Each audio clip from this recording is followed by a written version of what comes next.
Hi welcome back. तो इस video में मैं exactly I will try to put the picture कि एसबीआई या फिर किसी भी बैंक में वर्क प्रेशर के बारे में क्या रहता है। ठीक है, मेरा एसबीआई में एक्सपोजर है तो मैं वहाँ के अकॉर्डिंग बताऊंगी, और we can little bit compare it with other banks as well. ठीक, मैंने मतलब अपने जितना मैंने अपने फ्रेंड से पूछा है जो आईबीपीएस से अफिलिएटेड बैंक में है। तो ठीक है, देखिए, पहली चीज़ जो आप ये क्वेश्चंस पूछते हो ना कि मैम क्या रहेगा कैसा रहता है, कहीं ना कहीं जो लोग सेलेक्ट हो जाते हैं बैंक में और जो जिनको फिर काम करना पड़ता है, स्पेशली फॉर फ्यू ईयर्स, उनको थोड़ा काफ़ी ज़्यादा काम करना पड़ता है, प्रेशर झेलना पड़ता है, क्योंकि कहीं ना कहीं एक एक्सपेक्टेशन होती है ना। तो हमारी ह्यूमन साइकोलॉजी काम ही ऐसे करती है कि जब हम किसी चीज़ को एक्सपेक्ट करके बैठ जाते हैं और उसके अगर थोड़ा अपोजिट हो जाए, उससे थोड़ा हटके चीज़ हो जाए, तो कहीं ना कहीं हम हर्ट हो जाते हैं या फिर हमसे चीज़ें झेली नहीं जाती, कुछ ऐसा हो जाए। तो ये हमारी ना, वही मैं आपसे कह रही हूँ कि जो भी हैप्पीनेस है, सैडनेस है, दुख सुख है ना, वो सब हमारी सोच और विचार पे रहता है। मैं आपको ऐसे लोगों का भी एग्जाम्पल्स अभी बताऊंगी जिनको मैं जानती हूँ, जिनसे मैं खुद मोटिवेट हो गई थी, जिनको देख के फिर मुझे लगा यार नहीं, मैं फिर भी मैनेज कर सकती हूँ, I can manage everything with this tough schedule also. ठीक है, I will put that forward. देखिए क्या होता है, हम लोग क्या एक्सपेक्ट करते हैं जब हम बैंकिंग की तैयारी कर रहे होते हैं कि अभी तो मेहनत कर लेंगे, फिर बाद में जॉब हो जाएगी, फिर आराम से बैंक में कुछ काम रहता नहीं, बैठे रहेंगे, चाय आती रहेगी और कॉफ़ी आती रहेगी, पीते रहेंगे, मिठाई विठाई आएगी खाएंगे, समोसे आएंगे खाएंगे और घर चले जाएंगे। थोड़ा बहुत कस्टमर, एका दुक्का कस्टमर आएंगे, उनको स्टेटमेंट देंगे और चले जाएंगे। ऐसा कहीं ना कहीं हम कुछ ऐसा एक्सपेक्ट करके बैठते हैं कि सरकारी दफ्तर है, सरकारी जॉब है, तो कोई काम नहीं होगा। हमारे दिमाग में थिंक यही बैठा हुआ है, क्योंकि कहीं ना कहीं जब हमारे पेरेंट्स या हम लोग भी जब किसी गवर्नमेंट ऑफिस में जाते हैं तो हमको लगता है कि यार वो लोग कुछ काम ही नहीं करते, यहाँ 10 दिन तक चक्कर लगाना पड़ता है, ये लोग कोई काम ही नहीं होता है इन लोगों को। तो वही हमारी साइकोलॉजी बनी हुई है कि कुछ काम नहीं है। फिर अब आते हैं, फिर अब यूट्यूब में कुछ लोग वीडियो डाल देते हैं कि यार इतना प्रेशर है यहाँ बैंक में, यहाँ जीना नहीं है, वर्क लाइफ बैलेंस की धज्जियाँ उड़ी हुई है, ऐसी की तैसी हुई हुई है। तो फिर ये सब सुन के फिर आपको डिमोटिवेट हो जाता है कि यार मैं इतनी मेहनत कर रहा हूँ, उसको फिर मेहनत करने के बाद बैंक में जाऊँगा, फिर मुझे ये सब झेलना पड़ेगा, फिर क्या फ़ायदा, है ना, ये हो जाता है। देखिए क्या होता है, मैं आपको सही पिक्चर बताती हूँ। आप ये एक्सपेक्ट करके मत चलो कि मैं मेहनत कर रहा हूँ और फिर जब मैं बैंक में जाऊँगा तो मुझे कोई काम नहीं करना पड़ेगा, ये ऐसा नहीं है, आपको काम करना पड़ेगा। आपको काम अच्छे से सीखना पड़ेगा, क्योंकि आजकल आरबीआई के गाइडलाइंस भी बहुत मजबूत होते जा रहे हैं, तो bank have to comply with them. साथ ही साथ बहुत स्ट्रिंजेंट रूल्स भी हैं, अब बैंक को ढंग से काम करना पड़ता है, सारे बैंक को मतलब एम्प्लॉयज़ को, bank is equivalent to employees, काम आपको करना पड़ेगा। कस्टमर हैंडलिंग करना पड़ेगा, क्योंकि अब कस्टमर ज़्यादा जागरूक होते जा रहा है, customer knows about banking ombudsman, customer knows how to complain against the employees अगर कुछ उनकी नीड्स मीट नहीं होती है। Customers know so many things, customer भी जागरूक हो रहा है। पहले ऐसा कम था, फाइनेंशियल लिटरेसी कम थी पहले, अब वो ज़्यादा हो रही है। तो कहीं ना कहीं ये सब चीज़ें बैंक में काम बढ़ा रही है, कस्टमर फुटफॉल ज़्यादा हो रहा है, कस्टमर ज़्यादा बैंक में खाते खोल रहे हैं। तो इस ट्रेंड से देखा जाए तो भाई काम बढ़ते जा रहा है बैंक में। आपको एज अ बैंक एम्प्लॉय आप सुबह चले जाओगे, और अगर मैं स्पेशली अगर मैं पीओ की बात, क्लर्क से भी कंपेयर करेंगे, अगर मैं पीओ की बात करूँ तो भाई पीओ को तो लाइक, अगर मैं स्टेट बैंक ऑफ अपने बैंक की बात करूँ तो आई वॉज शॉक्ड कि मुझे स्टार्टिंग में थोड़ा थोड़ा 7:30 बजे, फिर आते आते फिर 8 बजे हो गया, फिर कभी कभी 9 बजे भी रुक जाना होता था। मैंने झेला नहीं। मैं अब ये वर्ड्स नहीं, नेगेटिव वर्ड्स अपने लाइफ में यूज़ नहीं करती। I make a very professional positive tone to this, क्योंकि ऐसे ही मेरी लाइफ और मैं खुश रह पाऊंगी, क्योंकि वही है सोच, सही सुख और दुख हमारे दिमाग में है। ठीक है, if you follow Premanand Maharaj जी ठीक है। तो जो मैंने इतना ओवरवर्क कह सकते हो आप किया है, 9 बजे तक भी किया है, क्योंकि कस्टमर्स तो आपके 4-5 बजे तक आते हैं। उसके बाद फिर हमारी कुछ फाइल्स, लोन की फाइल्स होती हैं, उनको फीड करना पड़ता है, उन पे काम करना होता है, डिसबर्समेंट एंड ऑल तक सब काम करना होता है। और बाकी के वेंडर पेमेंट्स, मैंने स्टार्टिंग में वेंडर पेमेंट्स, आपको समझ में नहीं आएगा अभी मैं बात बता रही हूँ, मतलब बहुत सारी चीज़ें होती हैं, जैसे कुछ लोग एफडी जमा करके गए हैं, उनकी प्रोसेसिंग करनी पड़ती है, तो वो सब काम, क्योंकि 4-5 बजे तक तो क्या रहता था कि क्योंकि मेरा सिटी में था बैंगलोर में, तो वहाँ पे कस्टमर्स बहुत आते थे, तो इतने सारे कस्टमर्स डील करते करते फिर उन्हीं में सारा टाइम चला जाता था। तो हमारा जो लेफ्ट, जो साइड वाला वर्क रहता है ना, फाइल वाला वर्क, वो रह जाता था, तो वो हम कस्टमर के जाने के बाद कंप्लीट करते हैं, इसलिए 8 बज जाता है, 7 बज जाता है, 8:30 बज जाता है, ऐसे करके। ठीक है, ये मेन रीज़न है। और जब ऑडिट वगैरह रहता है तो वहाँ एक्स्ट्रा काम हो जाता है, फिर हमें बहुत सारी कुछ चीज़ों को एक जगह कैटेगराइज करके सबमिट करना पड़ता है, डालना पड़ता है। तो उसमें that is also very much time taking. एक हमारा एक पूरा प्रोसीजर होता है, वो थोड़ा है, मुझे स्टार्टिंग में मुझे उसमें बहुत टाइम लगा था, क्योंकि जब आप एज अ स्टार्टर जाते हो तो आपको स्क्रैच से सारी चीज़ें सीखनी पड़ती है, यहाँ से ये वो, आपको कुछ नहीं पता है बैंक का। तो वैसे भी मुझे ज़्यादा स्टार्टिंग में मुझे बहुत ज़्यादा सीखना पड़ा था, बहुत ज़्यादा प्रेशर जैसा मुझे लगने लगा था। और स्टार्टिंग में सच बताऊँ तो मैं भी थोड़ा सा मतलब ऐसा हो गया था कि मैं बैंक जाती थी, आती थी, फिर थोड़ा खाना वाना बना के सो जाती थी। थोड़ा बहुत नेगेटिविटी होने लगा था मेरे को।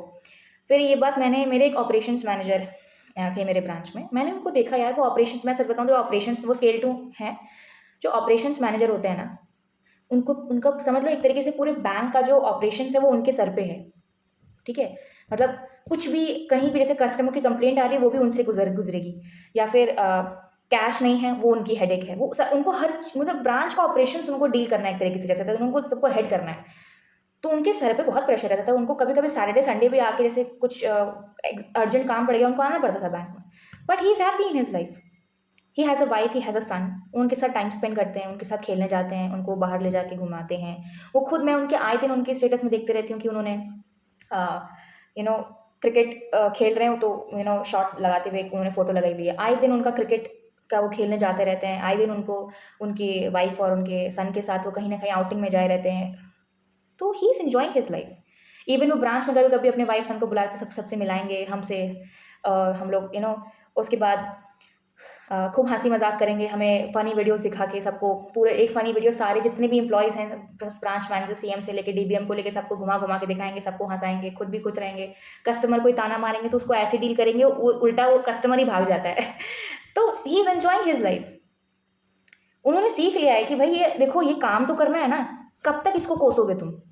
अरे यार काम नहीं है, काम है, कब तक कोसोगे उसको? मैं कोसने के लिए सब कोसोगे तो उतना ही तुम नेगेटिव कर होते जाओगे। In one, at one side of a coin you can see you are getting financial stability. He knows he's getting money, he knows that he's getting 80,000 per month in his account, plus allowances है, plus quarterly allowances है, furniture allowance है, medical facilities है, मतलब medical facilities in the sense जो medical दिक्कत है सब bank वापस reimburse हो जाता है, पेट्रोल मिल रहा है, सबका मिल रहा है। तो जब ये फाइनेंशियल नीड्स पूरी की पूरी बैंक उनकी कवर कर दे रहा है, रेंट उनको नहीं देना पड़ रहा, रेंट पूरा, जो अच्छा खासे वो फ्लैट लेके बढ़िया सा, उनका मैंने फ्लैट में भी देखा है, उनका मस्त सा फ्लैट है उनका, मेरा भी अच्छा फ्लैट है वैसे, ऐसी बात नहीं है। तो यार क्या दिक्कत है, क्या प्रॉब्लम है? वो वो मैनेज कर रहे हैं ना, तो उनसे मुझे बहुत इंस्पिरेशन मिली, बहुत इंस्पिरेशन मिली। मैंने कहा यार if he is managing why can't I can also manage, provided that I have to take the things positively. I know अब इसमें कुछ लोग कमेंट्स करेंगे कि अरे तुमको ही पता था अभी तक, या फिर आई नो, हाँ मेरे को पता है भाई, I know how to take things positively, I know that. इसलिए बेटर जिसके दिमाग में ये सब चीज़ें चल रही, जो बहुत ज़्यादा नेगेटिव हो चुके हैं वैसे भी काम को लेके, जिनको बहुत डांट पड़ती है, if you are very negative to this, डांट मुझे भी पड़ती है, मुझे भी बहुत सुनना पड़ता है एम्प्लॉइज़ का, अपने कलीग्स को जो मेरे सीनियर्स है, but I take it, okay सीखना है, सीख लेंगे यार। एंड जो जो फाइनेंशियल स्टेबिलिटी मेरी पूरी हुई जब मैं जॉबलेस थी, जब मेरी फैमिली को मेरी नीड थी, अब वो नीड मैं पूरी कर दे रही हूँ। आई नो मैं अपने इस पैसे से अपने 99% चीज़ों को सही कर दे रही हूँ। 99% प्रॉब्लम को मनी ठीक कर देता है, कहते हैं ना, ये होता है। तो इतना मैं यार, इतना मैं थोड़ा बहुत अपने टाइम का सेक्रीफाइस कर सकती हूँ, बाकी मैं मैनेज कर लूँगी। मैं आपके लिए वीडियो भी बना रही हूँ, आई एम मैनेजिंग माई क्या कहते हैं उसको, my personal likings also with my job also. मैंने जॉब को भी एक अलग से एंटिटी नहीं बना दिया कि यार अब ये करना, नहीं, मैंने जॉब को एक अपनी ज़िंदगी का एक पार्ट बना लिया है एक तरीके से, कि यार ये करना है। तो इसको हमेशा एक नेगेटिव और या फिर एक चिड़चिड़ाहट से हम डील नहीं कर सकते। ठीक है, डांट पड़ेगी, I am ready for it. हर चीज़ को एक्सेप्ट करना सीखा है मैंने, अब धीरे धीरे हर चीज़ को एक्सेप्ट करना सीखा है। Life is all about this only, that you have to handle things, ये होता रहेगा। और जितना आप चीज़ों को क्या कहते हैं मैनेज करना सीखोगे, उतना आप खुश रह पाओगे। प्लीज़, बहुत सारे ऐसे लोग हैं जो हमसे कई ज़्यादा टफ जॉब करते हैं मगर वो कंप्लेन नहीं करते। सोल्जर्स कंप्लेन करते हैं, मैंने अपनी पहली वीडियोस में बोला कि आप कोई भी है इस इंडिया का नागरिक जो अपनी जॉब के लिए कंप्लेन करता है, वो अपनी लाइफ को आप एक सोल्जर की लाइफ से कंपेयर करो, आपका दिल दहल जाएगा। एक सोल्जर कितने महीने अपनी फैमिली से दूर रहता है। आप ना रात को आप घर तो चले जाके अपने एटलीस्ट घर तो चले जाते हो, या फिर आप वीकली मंथली अपने घर जाके अपने माँ और बाप से मिल तो सकते हो। सोल्जर्स महीनों वो दूर रहते हैं, उनके पेरेंट्स को तो गारंटी भी नहीं होती कि क्या हम अपने बच्चे का चेहरा देख पाएंगे क्या, है ना। उनको वो they are so much brave and strong, उनकी माइंड को ऐसे बिल्कुल व्हाट यू से बिल्कुल चेंज कर दिया जाता है कि दे आर जस्ट, वो किसी भी टाइम मरने को तैयार रहते हैं। In fact they are dealing with so a lot of डर, कितना डर रहता है बैटल फील्ड में या फिर जहाँ भी बॉर्डर में रहते हैं, उनको पता है किसी भी सेकंड हमला हो सकता है, कुछ भी हो सकता है, but they are not complaining कि अब मेरे साथ ऐसा हो रहा है, क्योंकि वो उनको पता है कि मैं इस जॉब में जाऊँगा तो मुझे ये सब देखना पड़ेगा। So they don't have that expectations की, मतलब क्योंकि वो पहले से ही उनका माइंडसेट है कि उनको ऐसा बना दिया जाता है कि भाई तुम्हें ये सब करना पड़ेगा, तुम्हें बर्फीली जगह में रहना पड़ेगा, इसलिए तुम भी अपने एक्सपेक्टेशंस चेंज कर लो भाई, कि तुम्हें बैंक में जाओगे, काम करना पड़ेगा, मेहनत करनी पड़ेगी, फ्री की रोटी तुम्हें नहीं मिल रही है, वहाँ जाके कुछ सीखोगे तभी एक बेटर पर्सनालिटी में डेवलप हो जाओगे, एक हेड पोजीशन पे पहुँच पाओगे। ये तुमको अपनी पर्सनालिटी खुद चेंज करनी पड़ेगी, तुम्हें कोई ऊपर से नहीं बताएगा। बहुत सारे ऐसे लोग हैं जो तुमसे बहुत मुश्किल जॉब कर रहे हैं, बस तुम हो आके कंप्लेन करते हो, और जो लोग कंप्लेन कर रहे हैं ना आके कि यार मेरी लाइफ ऐसी थी, they are just creating rubbish over the net. एक टाइम मेरे में भी आया था, बट मैंने कहीं ना कहीं ये सब में नेगेटिव इम्पैक्ट मैं अपनी मेरी मम्मी पे बोल देती थी या फिर अपने भाई को बोल देती थी, तो वो मेरी मम्मी हमेशा मुझे पॉजिटिव टोन में रखनी, बेटा कि ऐसे नहीं बोलते, इतनी मेहनत से हार्ड अर्न जॉब है। और धीरे धीरे मैंने खुद ही ये चीज़, मतलब क्योंकि mummy keeps on telling me in positive positive, my near ones keeps on telling me positive positive, मैं कुछ नेगेटिव बोलूँ वो मुझे तुरंत रोके, तो कहीं ना कहीं मेरी, हाँ यार मम्मी सही कह रही है, I change my thinking. You also have to change your expectation before only. आप कौन सी पॉजिटिव चीज़ सीखो, आपको आप मनी को लो एज अ मोटिवेशन, आप उससे रिलेटेड जो भी आपकी चीज़ों में चेंजेस आ जाएंगे उसको लो एज अ मोटिवेशन। जो चीज़ें अपनी फैमिली को आप अभी नहीं प्रोवाइड कर रहे, प्रोवाइड करना चाहते हो, अपने पेरेंट्स को एक ऊंचे, you want to give them a good status, आप उस चीज़ के बारे में सोचो, but don't think just about yourself कि मेरा क्या होगा, मैं तो इतना प्रेशर झेलूंगा, ऐसे ये मत सोचो यार। You are born in India, India जहाँ महाराणा प्रताप जैसे, शिवाजी जैसे, यू नो वीर पैदा हुए हैं, तुम पे ये बातें शोभा नहीं देती, ठीक है। मैं थोड़ा हाइपरबोलिक साउंड कर रही होंगी कि ये बहुत बड़ी बड़ी बातें कर रही, but literally I make all these man as my inspiration, literally.